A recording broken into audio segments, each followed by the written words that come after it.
ओही में लगावेला। अरे हमारा दर्द से बाचल जिया सान नहीं खे कितना भीतर ले जाई अनुमान नहीं खे। सही का कितना भीतर ले जाई अनुमान नहीं खे। अरे ई तो कहता रहो म्यूजिक बाय सुगम राजा।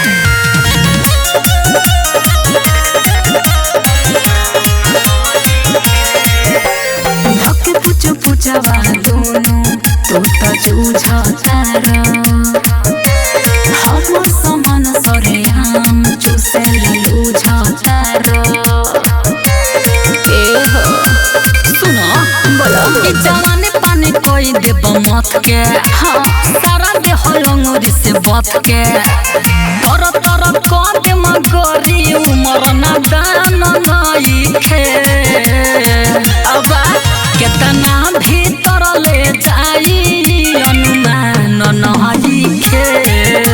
हाँ कितना भीतर ले जाई अनुमान नहीं खे। अरे रहे दो